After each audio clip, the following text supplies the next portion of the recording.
Hello, fabulous students. This video is for you if you are a brand new beginner student who is learning to read music. Before we get into the lesson, my name is Mrs. Phyllis and I am the owner and founder of A Touch of Classical Plus Calderon Music Studio. Now, I want to give a shout out first to Rick Thatcher of Plum Grove Music for introducing me to this repertoire book, Vamoosh, by Thomas Gregory. He compiled these wonderful tunes for beginners and through the advanced beginner level. And so today, I'm going to take you through one of those songs called Can, which is found in the book 1, and the advanced part is in the book 3. I'm sorry, book 2.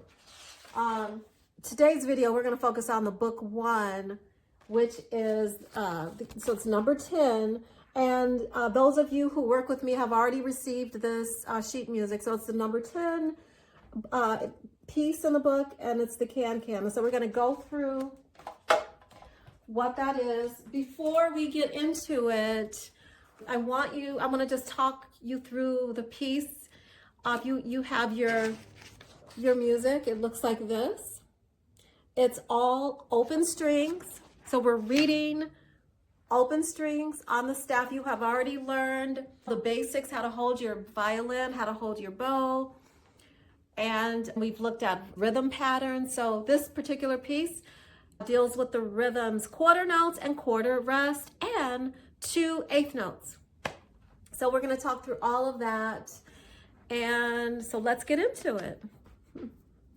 All right, the first thing I want you to do is go ahead and place your violin in play position. And your left hand, because we're not using our fingers, I want you to just rest it here. Put your palm on the shoulder here, the upper bout. And make sure you make that L shape. And your thumb is resting here. And your fingers are nice and relaxed with an umbrella shape over the fingerboard. And then with your right hand, I want you to hold the bow. So you're going to place the bow in your fist like that. You're going to take your thumb and your pointer finger, because these are the 2 fingers that we need to secure our bow hold, okay? Because we're going to be plucking at the beginning of this piece. And so we're going to rest the thumb on the edge of the fingerboard, and then your pointer finger is ready to pluck. So let's just practice plucking first. We're going to just play each string 2 times. So here's E. And notice the position of my arm on each string. So E, my arm is closest to my body. And then A, just a little higher. And then for D, we're going to raise it a little. And then for G, it's higher. Your arm is higher. Okay. So that's plucking. So you can go ahead and maybe stop the video and practice that, plucking, holding the bow in this way. Okay. The reason I want you to practice holding the bow is because in the piece, although we start at the beginning with plucking, it's only 2 lines of plucking. Then we have to use our bow. Okay. And practice just doing this and then making your bow hold and set the bow on the string. Okay. Now in your music, there are some key words written that tell you what to do. So in your music, you have, let me bring this here so you can see it. At the top, it says PIZZ, which means pizzicato, which is what I just showed you. So when you see PIZZ, that means we're going to pluck the string the way I showed you. And then if you jump down to the 3rd line, at the top of the 3rd line, you see the word arco, A-R-C-O. Arco means to play with the bow. And some other symbols. At the beginning, you see this F. That means to play loud. F means forte. And then if you jump down to the chorus, there's 2 Fs, and that means very loud. There are some other directional words here. At the end of the fourth line, it says wait for 8 beats. That means you're going to count to 8. After you play this measure here, you're going to count to 8 and then play the chorus very loud. And then at the end of this line, it says wait for 8 beats, then go back to the beginning. And then we're going to play the piece all over again. Okay, and then toward the end of this lesson, I will play this with the backing track. Yes, there is a backing track that accompanies this repertoire.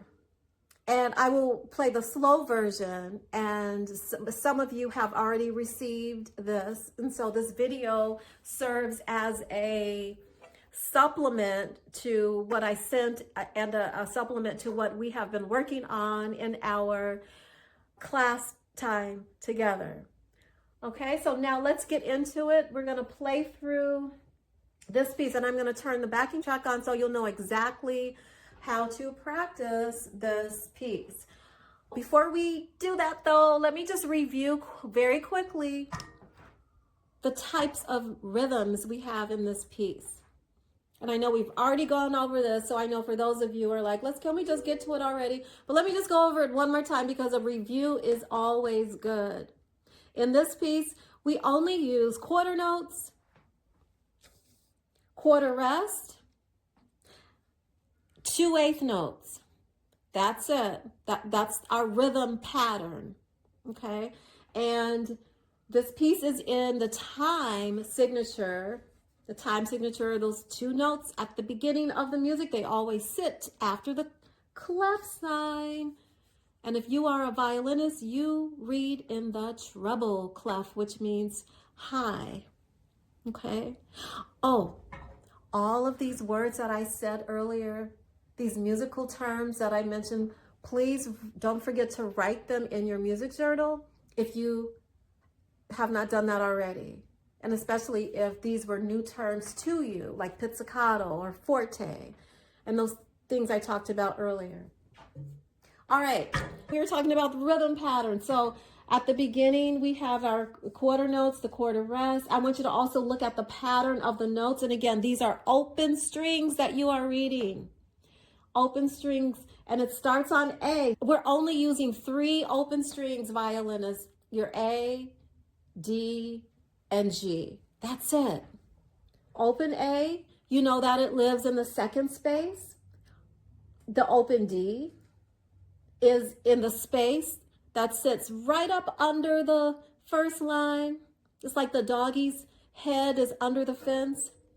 And then your open G is way down low. You can see that there are 2 little short lines attached to that note. Because it's so low, we needed to add lines so it can be distinguished as the great G. Okay, so here it is. Go to the 3rd line, and then the rhythm changes in the 3rd line. First, it starts with 4 quarter rest, and rest are very important in music. The second measure is the rhythm that goes ta, ta, ti, ti, ta. Okay? And then you have your 4 rest again. And then if you jump down to the last line, don't forget the very last measure changes. So be careful to look ahead when you're reading music so that you can know exactly what to play. Not only what note to play, but what is the rhythm? Because that last measure changed. Before you were doing ta, ta, ti, ti, ta. But what happens here? If you said there are 3 quarter notes, you are correct. All right. So let us play through this piece. Oh, did I talk about the forte? So at the beginning, the F, that means loud, forte. And then if you go to the chorus, you have 2 Fs. That's fortissimo, which means very loud. And when you're playing very loud, you're just going to use more bow. You're going to use your full bow. Okay. And one more thing before we play with the backing track, the circle bow or the retake. Let me just demonstrate that real quickly. I'll do this on open A. And this occurs when you have, in the second line, it starts